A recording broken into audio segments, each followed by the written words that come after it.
నేను చెబుతున్నాను, నువ్వు విశ్వాసివా, పరిచారకుడివా, సేవకుడివా, సేవకురాలివా, నువ్వెవరివైనా కావచ్చు. కానీ నువ్వు దేవునికి పౌల్లాగా అందుబాటులోకి రాగలిగితే నీ చేత కూడా నీ సమాజానికి మేలుకరమైన కార్యములు ఎన్నో నా దేవుడు చేయించగలడు. ఒక మాటలో చెప్పాలంటే అలా చేయాలని ఎదురు చూస్తున్నాడు. చాలామంది అందరం యేసు గొర్రెలం అని పాటలు పాడుతున్నారు, కానీ ఆయన స్వరం వినే గొర్రెలు సరిగా లేవు. ఆయన కుడికి బొమ్మంటే ఎడమకు పోయే గొర్రెలు చాలా ఉన్నాయి. మళ్ళీ చెప్పుకునేది నేను యేసు గొర్రెను అని. నువ్వు గొర్రెవు కాదు, బర్రెలా కూడా లేవు. దేవునికి స్తోత్రం అని అనాల్సి వచ్చింది. అంటే బాగుంటుందని అనలే, అర్థమైందా? నా గొర్రెలు నా స్వరము వినును అన్నాడు, అవి నన్ను వెంబడించును అన్నాడు. పేతురుకు చెప్పింది అదే. ప్రభువా నువ్వు చేసేవాడిని నేను చేయాలి. ఎట్లా ప్రభు అంటే నన్ను వెంబడించున్నాయన్న అంటే ఏంటి? నాలాగా నడు, నాతో నడు. పౌలు కూడా అంతే, ప్రభువుతో నడిచాడు. స్వతంత్ర వ్యక్తులై ఉన్న సొంత గౌరవాన్ని, సొంత ఇష్టాన్ని, సొంత చిత్తాన్ని, సొంత ఆనందాన్ని, సొంత ఘనతని, సొంత మహిమని, సొంత గుర్తింపుని సమాధి చేశారు. బట్టలు ఉన్నా, ఊడినా, చినిగినే అయినా, మంచి అయినా, బతికున్నోడికి ఫీలింగ్స్ కానీ సచ్చినోడికి ఏం ఫీలింగ్స్ ఉంటాయి అనే మాట అక్షరాల ప్రూవ్ చేశాడు పౌలు. 2 కొరింథీ పత్రిక 11వ అధ్యాయము 24వ వచనం నుంచి చదువు. వారు హెబ్రీయులా, నేను హెబ్రీయుడనే, వారు యూదులా, నేను కూడా యూదుడనే, వారు క్రీస్తు పరిచారకుల వెర్రి వాని వలె మాట్లాడుచున్నాను, నేను కూడా మరి ఎక్కువగా క్రీస్తు పరిచారకుడనే. 24 నుంచి చదువునానా. యూదుల చేత 5 మార్లు 1 తక్కువ 40 దెబ్బలు తింటిని. ఒక్క చిన్న మాట పడితేనే ఇక ఎందుకునే బతికేది సత్యపోయిద్ది అంటావు సమాజంలో. కానీ యేసయ్య బిడ్డగా ఉండి పౌలు 5 సార్లు అందరి ముందు, సభ్య సమాజం ముందు 5 సార్లు కొట్టారు బెత్తాలు, 40 దెబ్బలు. 3 మారు బెత్తములతో కొట్టబడి తిని. ఏమండి 5 సార్లు ఏమో 39 కాడికి, ఒక రౌండ్కి 39 కాడికి 5 సార్లు తిన్నాడు. 3 సార్లు బెత్తాలతో కొట్టారు, రెల్లు బెత్తాలతో కొట్టారు. ఒకసారి రాళ్లతో కొట్టబడి తిని. చచ్చిపోయాడని వదిలేశారు ఊరు బయటికి లాగి, కానీ బతికి బయటపడ్డాడు. 3 మారు ఓడ పగిలి శ్రమ పడి తిని. 3 సార్లు ఓడ పగిలి శ్రమ పడ్డాడు. ఒక రాత్రింబగళ్ళు సముద్రములో గడిపి తిని. ఎక్కడ దిక్కు దేశాలు లేక అనేక పర్యాయములు ప్రయాణములలోను, నదుల వలనైన ఆపదలలోను, దొంగల వలనైన ఆపదలలోను, నా స్వజనుల వలనైన ఆపదలలోను, అన్యజనుల వలనైన ఆపదలలోను, పట్టణములో ఆపదలోను, అరణ్యములో ఆపదలలోను, సముద్రములో ఆపదలలోను, కపట సహోదరుల వలన ఆపదలలోను ఉంటిని. ఆపద. ప్రయాసముతోనూ కష్టములతోనూ, తరచుగా జాగరణములతోనూ, ఆకలి దప్పులతోనూ, తరచుగా ఉపవాసములతోనూ, చలితోనూ, దిగంబరత్వముతో. ఒక్కొక్కసారి ఏమో ఉపవాసం, ఆహారం ఉండి కూడా తినలా. ఒక్కోసారి ఆహారం లేదు, కడుపు నిండా ఫుడ్ లేదు. ఒక్కోసారి ఫుడ్ ఉన్నా ఉపవాసం ఉండి తినలా. చలితోనూ దిగంబరత్వంతోనూ అన్నాడు, చూసారా? దిగంబరత్వం అంటే ఏమిటయా? ఒంటి మీద బట్ట కూడా లేని పరిస్థితి. అంటే అంతగా దేవుని ప్రేమించి, అంతగా దేవునికి అంకితం అయిపోయాడు. ఎంత ప్రేమించాడంటే ఇక ఆయన స్వీయ మహిమను అస్సలు వెతకలేదు.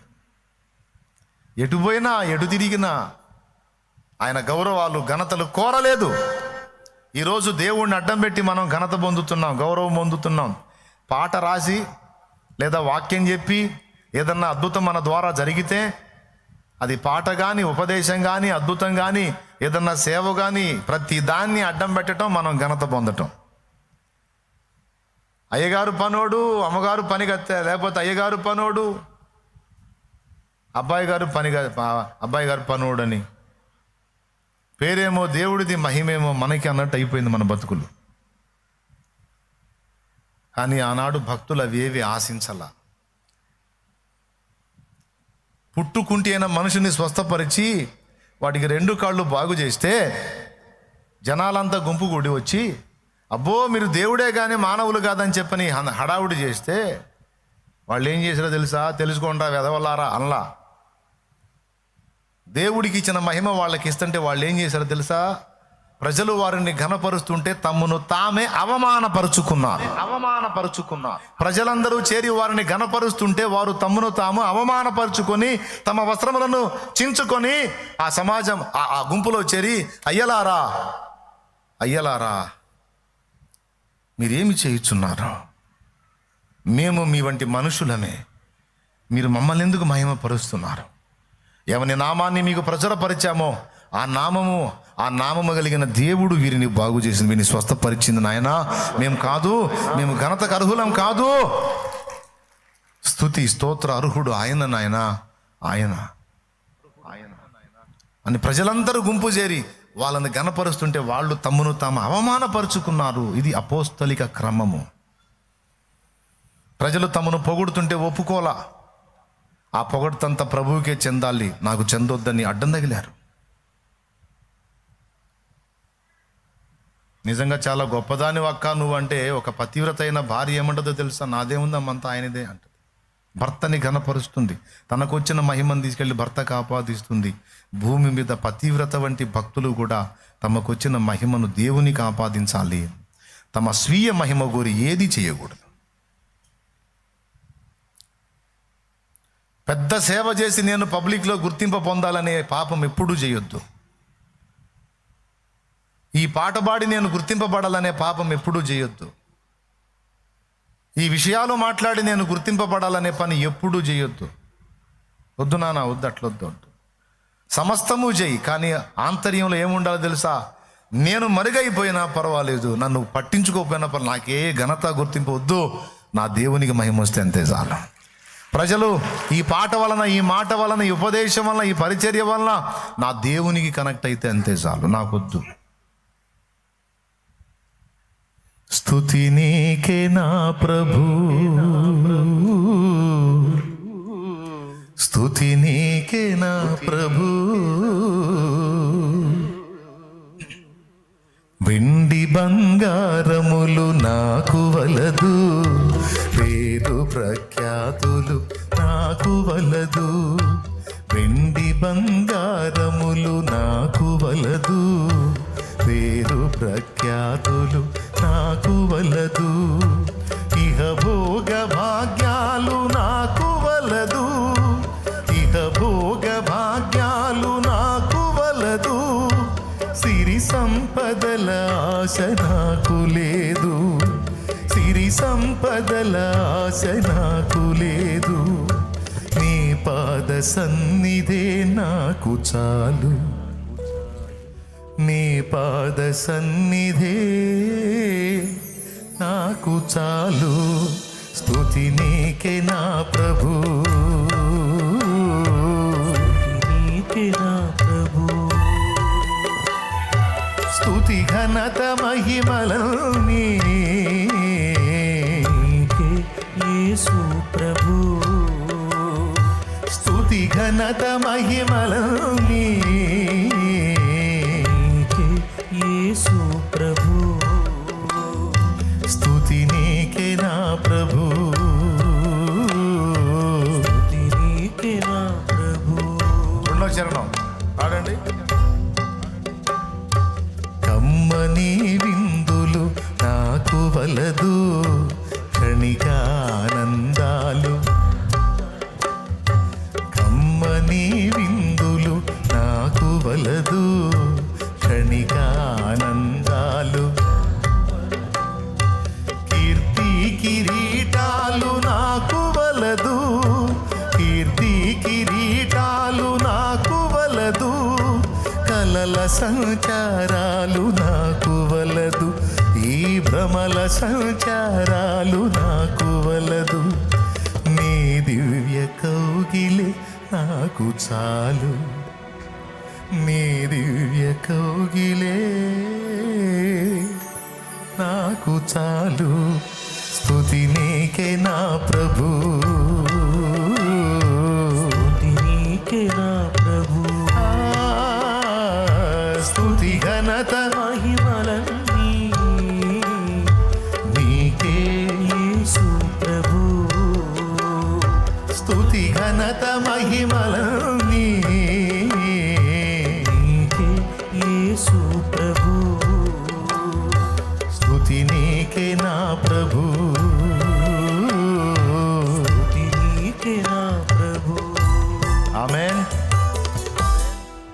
రెండు చేతులు ఎత్తి చెప్పండి, ఆమేన్, ఆమేన్, ఆమేన్. మనకొద్దు కీర్తి కిరీటాలు నాకొద్దు, కలల సంచారాలు నాకొద్దు. ఈ జీవితం ఒక కళని తెలుసు నాకు.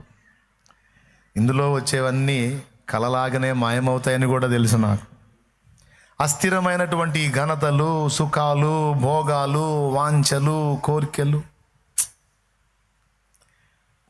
ఏదో సమాజంలో ఉన్నానంటే ఉన్నాను, కానీ సర్వసంగ పరిత్యాగిలాగా నేను నీ లోకంలో బ్రతకగోరుతున్నాను ప్రభు అని తన్ను తాను అప్పగించుకున్న ఆడబిడ్డైనా మగబిడ్డైనా అలాంటి వాళ్ళు కావాలి. వాళ్ళని వాడతాడు పౌలును వాడినట్టు దేవుడు. ఎంతమందికి అర్థమైంది? ఈరోజు అన్యజనులలో సువార్త ప్రకటింపబడుతుంది, యేసునామం ప్రచురం అవుతుంది, కానీ అన్యజనులలో ఆశించిన స్థాయిలో కదలిక లేదు. అన్యజనులలో సువార్త అడ్డగించబడుతుంది. మరి అన్యజనులలో దేవుని నామం మహిమపరచబడి సువార్త ప్రబలమై, దేవుని వాక్యం ప్రబలమై వ్యాపించాలంటే దేవుని శక్తి దిగి రావాలి. దేవుని శక్తి దిగి రావాలంటే పౌలులు కావాలి దేవునికి. చాలామంది దేవుణ్ణి ప్రేమించి సేవించే భక్తిపరులు ఉన్నారు, కానీ దేవుని చేతి పాత్రలుగా తమను తాము అప్పగించుకున్న పౌలులు లేరు. ఏదన్నా ఉంటే ఏదో అరాకొరా కాస్తో కూస్తో చేస్తున్నారు, కానీ వాళ్ళు కూడా ఎక్కడో చోట తేడాపడి ఏదో ఒక డంబంలో పడిపోతున్నారు. అట్లా కాకుండా నేనైతే చనిపోతిని అని తన్ను తాను అప్పగించుకున్న పౌలు ఎక్కడ ఉంటాడో అక్కడ దేవుని శక్తి పనిచేసిద్ది నాయన. ఇక నువ్వు పేరు మోసిన పాస్టర్వా విశ్వాసివా అన్నది కాదు అమ్మా. నిన్ను నువ్వు మరుగు చేసుకొని దేవుని మహిమను వెతికే ఒక తల్లిగా నువ్వు ఉంటే రెండు విషయాలు గుర్తుపెట్టుకో. మొట్టమొదట నిన్ను నువ్వు తగ్గించుకొని, నిన్ను నువ్వు మరుగు చేసుకొని ఎల్లప్పుడూ సర్వకాల సర్వావస్థల యందు సమస్త కార్యముల యందు ఆయన మహిమను వెతికే మనస్తత్వం నీకుంటే నంబర్ 1. నంబర్ 2, ఆయనతో అంటగాగే అనుభవం నీకుంటే. ఎవరితో? ఆయనతో అంటగాగిన అనుభవం నీకుంటే అప్పుడు నువ్వు ఒక సాధారణ విశ్వాసమైనా సరే పోతానే ఎవరన్నా బలహీనలు నీకు కనపడితే అట్లా తాకావంటే అయిపోతుంది. వాళ్ళు తేరుకొని బాగుపడి నిన్ను చూసేసరికి నువ్వు కనపడ వెళ్ళిపోతావు. తమ్ముడు, అర్థమైందా నేను చెప్పింది? నువ్వు మళ్ళీ పేరు మోసిన పెద్ద పాస్టర్ ఏం కాదు, ఒక విశ్వాసవే. బైబిల్ తీసుకొని చర్చికి పోయి వస్తుంటావు అంతే. కానీ రెండున్న నీ దగ్గర. ఒకటి, దేవునితో అంటగాగిన అనుభవం ఉంది. రెండవది,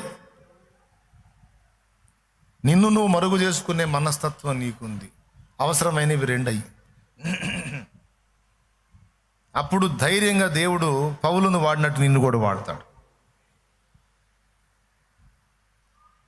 బాధితులు, బంధకాల్లో ఉన్నవాళ్ళు కనబడితే చాలు నీకు, ప్రభువా బిడ్డను చూడయా అని అన్ని పోయావంటే చాలు, అక్కడ ఇది కార్యం. ఇక నువ్వు ఎగిరి గీ బ్యాగ్ అందరూ ధూ అనే అవసరం లేదు. దయ్యమైనా అంతే, జుట్టు పట్టుకొని ఈడిసి లాగి బాధే అవసరమే ఉంటుంది. అసలు ఈ పవర్ లేని వాళ్ళు ఆ పని చేసే పరిస్థితి ఉండొచ్చేమో. టచ్ కూడా చేయాల్సిన అవసరం లేదు. ఒరిజినల్గా దేవునితో అంటకాగిన అనుభవం నీకుంటే, నిన్ను నువ్వు మరుగు చేసుకుని దేవుని మహిమపరిచే వ్యక్తివై నువ్వు ఉంటే, ఏయ్ ఇస్తున్నామో అంటే ఇక అడ్రస్ కూడా ఉండదు. అది ఉండదు, ఇక మధ్యలో ఉండదు. ఈ రెండు అనుభవాలు లేవు. ఇవి ఉంటే పవర్. అది పుతోను అను దయ్యము పట్టినదై సోదె చెప్పుట చేత యజమానులకు లాభం సంపాదిస్తున్న అమ్మాయి ఉంది. జనం క్యూ కట్టారు, సోది చెప్పించుకుంటున్నారు. మా సంగతి ఏందమ్మా అని చెయ్యి అటు ఇటు తిప్పుతారుగా, ఇట్లా పోయి చెప్పించుకుంటున్నారు. ఆ అమ్మాయి ఏమో, ఆ దయ్యం పట్టిన అమ్మాయి ఏమో ఆ దయ్యం చేత పీడించబడతా పీల్చి పిప్పి చేస్తా అమ్మాయి బలహీన పడిపోయి చావుకు తయారైంది. డేంజర్ కండిషన్లోకి వెళ్ళిపోతుంది. ఆ పిల్ల ఏమైపోతే వీళ్ళకి డబ్బు వీళ్ళకి కావాలి. కానీ ఒరిజినల్గా దయ్యము చేత శోధించబడుతుంది. పుతోను అని పేరు కలిగిన దయ్యం పట్టింది.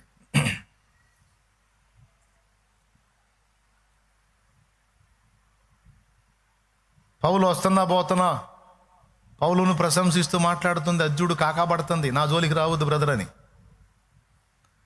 పౌలు వస్తున్నా పోతా, ఇదిగో వీరు సర్వోన్నతుడైన దేవుని మార్గమును మీకు విశదపరచువారు, వీరు గొప్ప భక్తులని పౌలును ఘనపరిచి మాట్లాడుతుంది. 1-2 సార్లు చూశాడు, పద్దాకలు అదే పని చేస్తుంది. అంతే, ఒకరోజు కోపం వచ్చింది, తిరిగాడు. ఏస్తున్నాము ఆజ్ఞాపిస్తున్నా, బిడ్డని విడిచిపో అన్నాడు. ఇంకంతే. ఇక క్యూ కడితే ఒక్కడికి రావట్లా సమాధానం. ఉంటే కదా దయ్యం జంపు. వాళ్ళకి ఎంత కోపం వచ్చిందంటే, మా బంగారు దయ్యాన్ని పోగొడతావా నువ్వు, మా బంగారు దయ్యాన్ని అని పట్టుకొని పౌలును కొట్టి జైల్లో వేశారు. జనాల వ్యవహారం ఎట్టుందో చూడు. నాకు తెలిసి వీళ్ళని వదిలినది ఏం వాళ్ళకి పెట్టినట్టుంది, ఈ అమ్మాయిని వదిలినది ఏం మొత్తం వాళ్ళకి పెట్టినట్టుంది. సరే, తర్వాత అక్కడ ఆత్మలు రక్షించబడ్డాయిలే చెరసాల్లో. ఎక్కడ పోయినా ఆత్మలే. అమ్మాయిని జుట్టు పట్టుకొని ఏడవల, బజారుకు లాగల, పెటాపెటా బాధల, ఏం చేయలే. కట్టే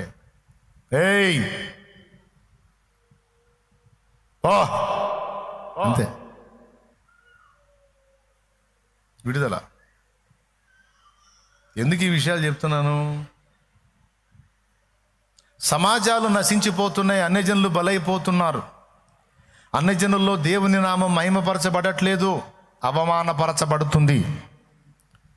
మరి అన్యజనులు నివ్వెరపోవాలి, అన్యజనులు ప్రభు వైపు తిరగాలి, దేవుని వాక్యం ప్రబలమై వ్యాపించాలంటే దైవ శక్తి ఒరిజినల్గా అన్యజనులు చూడాలి. అది దైవజనుడు విశ్వాసన్న భేదము లేదు. యేసును వెంబడించే శిష్యులుగా ఉన్న ప్రతి ఒక్కరి ద్వారా దేవుడు ఆ కార్యము చెయ్యగలడు. కానీ ఎందుకు చేయటం లేదు? 3 కారణాల చేత. మొట్టమొదటిది, నా సమాజము విమోచింపబడాలి, నేను సమాజానికి దీవెనగా ఉండాలన్న ఆశ భక్తులలో లేదు. పాయింట్ నెంబర్ 1 రాసుకోమ్మా బంగారం. ఎందుకు చేయట్లేదు దేవుడు అంటే 3 కారణాలు. మొట్టమొదటిది, నా బ్రతుకు నేను బ్రతకడం కాదు, సమాజం కోసం బ్రతకాలి, నా వల్ల సమాజం విడుదల పొందాలి, దీవించబడాలి, బాగుపడాలి. నేను సమాజం కోసం బ్రతకాలన్న ఆశ భక్తులకు లేదు. చర్చికి వచ్చినా కూడా దేవుణ్ణి కాకబట్టి ఏదో తమ పనులు చేసుకోవటానికే తప్ప, ఎవడెట్ట సస్తే మనకెందుకు సార్, మన అప్పులు తీరినాయా లేవా, మన జబ్బు తగ్గిందా లేదా, మనకు ఉద్యోగం వచ్చిందా లేదా, 10 ఏళ్ళు అయింది పెళ్ళై పిల్లలు పుట్టారా లేదా, మనకు వచ్చిన కంపెనీ జబ్బు పోయిందా లేదా, రిపోర్టు మారిందా లేదా, ఇచ్చిన అప్పులు ఎగ్గొట్టారా, వసూలు అయినాయా లేవా,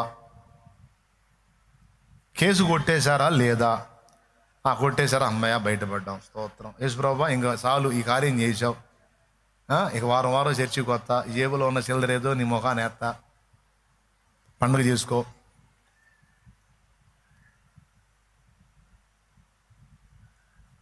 చాలా వరకు సరుకిదే, ఆశ లేదు. నా జనాంగాన్ని, నా ప్రజలని, నా జాతిని ఉద్ధరించాలి, నా సమాజాన్ని ఉద్ధరించాలి. అయ్యో నా ప్రజలు నశించిపోతున్నారు, నా బంధువర్గం నశించిపోతున్నారు, నా వీధి, నా వాడ, నా గ్రామం, నా పట్టణం, నా పల్లె పాడైపోతుంది. అయ్యో ఆత్మహత్యలు చేసుకొని చచ్చిపోతున్నారు, త్రాగుబోతులుగా బలైపోతున్నారు, గంజాయి తాగే పరిస్థితుల్లో పసిబిడ్డలు ఉన్నారు. అయ్యో నా ప్రజలు పాడైపోతున్నారు, నా ప్రజలు నేను కాదు నా ప్రజలయ్యా అని గుండె వేదనతో ఉన్న వ్యక్తులు తక్కువ మంది ఉన్నారు. అయ్యా ఎవరి కోసమో నేను అడగట్లేదు అయ్యా, నాకు ఈ చిన్న సాయం చేయ్యా అని అడుక్కునే వాళ్ళు ఎక్కువ. ఈ చిన్న చేసి పెట్టయ్యా, నాకు కొంచెం చేసి పెట్టయ్యా అన్నదే గొడవ. కానీ అయ్యో దేవా, నా ప్రజలు దేవా, నా జనులకు కలిగిన నాశనము చూడగా నా కన్నీరు ఏరులై పారుచున్నది, నా కన్నీరు ఏరులై పారుచున్నది. నువ్వు అనుకుంటున్నావమ్మా, మీ వాళ్ళందరూ కూడా బాగా పొలాలు ఆస్తులు సంపాదించి బాగా బాగా ఫుల్ సౌండ్ అయిపోయి మంచి మంచి అధికారాల్లో హోదాల్లో ఉండి బాగున్నారని అనుకుంటున్నావా? మొత్తం క్యూ కట్టారు పాతాళానికి, నరకాగ్నికి. కుల గర్వం చేత వెర్రవీగుతూ మాలోళ్ళ దేవుడి దగ్గరికి మనం పోయేదేందిరా, మాదిగోళ్ళ దేవుడి దగ్గర మనం పోయేదేందిరా అని ఒక అబద్ధాన్ని నిజమని నమ్మి కులం మాల లేదు, మాదిగ లేదు, అంతా ఒట్టిదే. అబద్ధాలు కల్పించి కుల వెలివేతలు పెట్టుకొని అక్కడికి మనం పోయేదేంది, ఇక్కడికి మనం పోయేదేందని గర్వంతో నిండి డబ్బు చూసుకొని, అధికారం చూసుకొని, మూర్ఖత్వంలో, అజ్ఞానంలో, అంధకారంలో బలైపోయి ప్రాణాలు పోగొట్టుకొని డైరెక్ట్గా పాతాళ అగ్నికి వెళ్ళిపోతుంది నీ జాతి. ఎప్పుడన్నా ఏడ్చావా? ఏనాడన్నా ఏడ్చావా? బాగున్నారన్నట్టుగా ఉంది. కార్లు, బంగళాలు, పొలాలు, ఫామ్ హౌసులు అవి కనపడుతున్నాయా నీకు? ఎన్నాళ్ళు బతుకుతారు అందులో చూద్దాం. ఆ భోగాలు ఎన్నాళ్ళు వెలగబెడతారో చూద్దాం. బండెడు కట్టెల్లో కాలి బూడిదవటం, అక్కడ బూడిదే. ఆత్మ కూడా అగ్నిలో యాతన పడుతుంది నీ జాతి. ఎన్నిసార్లు ఏడ్చావు? ఎంతవరకు బాధ్యత కలిగి ఉన్నావు? ఎంతవరకు వాళ్ళని రక్షించడానికి, దేవుని శక్తిని వాళ్లకు రుచి చూపించడానికి ప్రయత్నించావు? ఎన్ని సంవత్సరాల నుంచి గోజాడుతున్నావు? కులగర్వంతో కొంతమంది, మత పిచ్చతో కొంతమంది. ఏమండి, నిజమేనా కులం? కులం నిజమేనా కల్పించింది? కల్పితమా, నిజమా? అది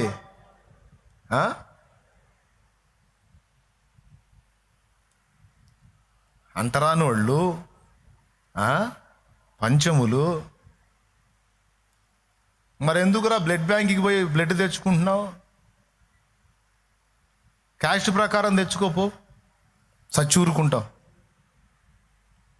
నువ్వు దేని తృణీకరిస్తున్నావో వాని బ్లడ్ నీ బ్లడ్ ఒకటైనప్పుడు ఇద్దరు ఒక రక్త సంబంధీకులు అని ఎందుకు అర్థం కాదు? అంటే తెలిసి తెలిసి ఒక అబద్ధాన్ని నమ్మి ఆ అబద్ధంలో ఆనందపడుతూ అందులో కూరుకుపోయి బయటికి రావడానికి ఇష్టపడక నాశనాన్ని కొని తెచ్చుకుంటున్నావు నువ్వు.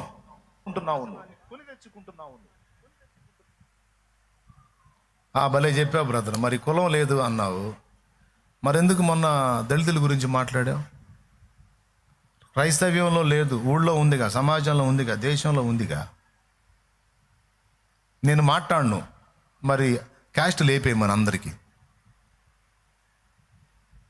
క్యాస్ట్ లేపేయమని. అసలు క్యాస్ట్ ఎవడికి క్యాస్ట్ వద్దు. ఇంకా ఓసీ లేదు, బీసీ లేదు, ఎస్టీ లేదు, ఎస్సీ లేదు, మొత్తం ఒకటే. కుల వివక్షత తీసేయమని. ఇక ఒకళ్ళ పిల్లల్ని ఒకళ్ళకి ఇచ్చుకోవాలి మర్యాదగా. ఎవడైనా కులం అని పేరెత్తితే వాడిని 7 సంవత్సరాలు జైల్లో వేయాలి. ఈ కులం ఆ కులం కాదు, ఏ కులమైనా సరే ఆ పేరు ఎత్తితే వాడికి 7 ఏళ్ళు జైలు శిక్ష. ఆ సిస్టమ్ దాండి పోండి, అందరం కలిసిపోతాం పో, ఏ గొడవద్దు. తరతరాలుగా దరిద్రాన్ని ఒకదాన్ని కల్పించి ఈరోజు మెజారిటీ పీపుల్ భారతదేశంలో, ముఖ్యంగా ఆంధ్రప్రదేశ్లో చాలామంది యేసయ్య దగ్గరికి, రక్షకుడి దగ్గరికి రాకపోవడానికి కారణం ఈ కుళ్ళిపోయిన కులం. ఈ కుళ్ళిపోయిన కులం ఎక్కడ తెచ్చిందిరా కులం? బొందలగడ్డకు పోదాం దారా, పుర్రెలు దేవులాడదాం. ఏ పుర్రె ఏ కులపడదో చెప్పు నువ్వు. మైండ్ బాగా పనిచేస్తున్నా అనుకుంటున్నావు, కానీ మైండ్ పోయింది నాన్న నీకు ఎప్పుడో. పని చేయట్లే. అలా మైండ్ పోయిన వాళ్ళు నీ జాతిలో, నీ జనములో చాలామంది ఉన్నారు నాయన. ఏమండి, చూడండి అక్కడ ఇంటికి ఏం బోర్డు పెట్టారో చూడండి. అక్కడ ఏ విధంగా కుళ్ళిపోయారో చూడండి. ఎస్సీ ఎస్టీ నాట్ అలౌడ్ అంట. కట్టుకో, ఆ ఇంట్లో నువ్వే నీ సమాధి కట్టుకోరా దరిద్రుడా. చూడండి ఎట్లా, అసలు చూడు టైటిల్ ఎస్టీ ఎస్ఏ. మరి బ్లడ్ బ్యాంక్ దగ్గర కూడా ఇది పెట్టాలా? నువ్వు తెచ్చి నీ కుమార్తెకి ఎక్కిస్తున్న రక్తం ఒక మాదిగది కావచ్చు. నువ్వు తెచ్చి బెడ్ మీద వండుకొని యాక్సిడెంటే రక్తం బాగొట్టుకొని నువ్వు ఎక్కించుకుంటున్న బ్లడ్ ఒక మాలది కావచ్చు, ఒక ఎరుకలది కావచ్చు, ఒక యానాదిది కావచ్చు. చిచ్చి నాకొద్దు అంటే సస్తావు రా పిచ్చోడా, సస్తావు. మరి ఇట్లా మాట్లాడితేనేమో నా మీద మామూలు కక్ష కాదు. ఎందుకు ఉన్నట్టు నేను మాట్లాడతా. సరే ఏదో చేయి, నీ చేతనైంది చేయండి, ఏమైంది. యథార్థవాది, లోక విరోధి ఉన్న సంగతులు మాట్లాడుతున్నా.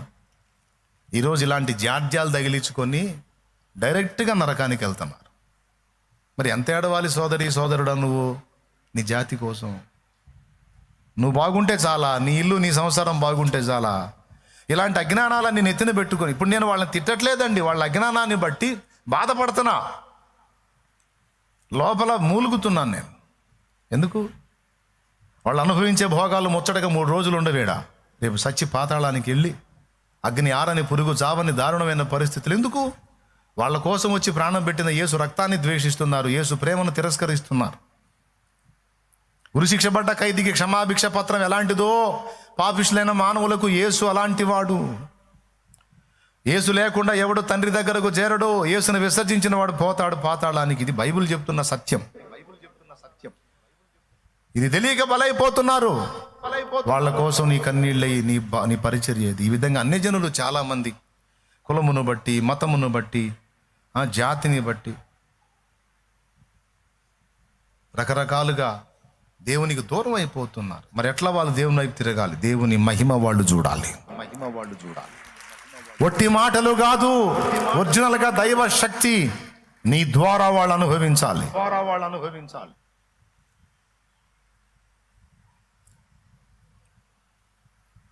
ఎందుకని ఈరోజు మరి భక్తుల్ని వాడుకోవటం లేదు దేవుడు? మందిరానికి వచ్చేవాళ్ళు వేల కొలది ఉన్నారు. ఆత్మ రక్షణ ఏది? సమాజాల్లో దేవుని ఉజ్జీవం ఏది? మహిమేది? దేవుని వాక్యం ప్రసిద్ధమై ప్రబలమై వ్యాపించింది ఏది? ఎందుకు జరగట్లేదు అంటే 3 కారణాలు అన్న. అందులో మొట్టమొదటిది ఆశ లేదు. అయ్యో ఈ మూర్ఖులు నశించిపోతున్నారు ప్రభువా, డబ్బును చూసుకుంటున్నారు, భోగాలను చూసుకుంటున్నారు, అధికారాలు చూసుకుంటున్నారు, అన్నీ ఉన్నాయి నాకేమనుకుంటున్నారు, చచ్చి నరకానికి పోతున్నారు ప్రభువా. వీళ్ళ కళ్ళు తెరువయ్యా, వీళ్ళ బ్రతుకులు బాగు చేయయ్యా. లోకమంతా మత్తులో మునిగిపోయింది ప్రభువా, వాళ్ళ కళ్ళు తెరువయ్యా, నన్ను వాళ్ళ కొరకు బ్రతకని ప్రభువా, నన్ను వాడుకోయా వాళ్ళ మధ్య అని ఆశతో అడిగే తల్లులు లేరు, తండ్రులు లేరు, అలా అడుగులు వేసేవారు లేరు. ఏమనుకోవద్దు. ఒకవేళ మీరు అట్టివారై ఉంటే ధన్యుణ్ణి, దేవునికి మహిమ చెల్లిస్తాను. ఒకవేళ అట్టివారై ఉండకపోతే ఈ రోజు నుంచి ఆ మెట్టుకు నువ్వు రావాలి. బైబిల్ వాక్యం ఒక మాట స్పష్టంగా చెప్తుంది, ఆశగల ప్రాణమును ఆయన తృప్తిపరచుచున్నాడు అనుంది. వ్యతిరేకం మాట్లాడదాం. ఆశగల ప్రాణాన్ని తృప్తిపరుస్తాడంటే ఆశ లేని వాళ్ళకి లేదు. ఆశగల వాళ్ళని వాడుకుంటాడు, ఆశ లేని వాళ్ళని ఏం వాడుకుంటాడు? అందుకే ఇప్పుడు దేవుడు మనల్ని వాడుకున్నట్లు మనకి ఏం కావాలి? మొట్టమొదట జాతిని ఉద్ధరించాలన్న ఆశ కావాలి తమ్ముడు. పేరు సంపాదించాలన్న ఆశ కాదు, ప్రఖ్యాతి సంపాదించాలన్న ఆశ కాదు, గుర్తింపు ఘనత గౌరవాలు సంపాదించాలన్న ఆశ కాదు. అదంతా చెత్త.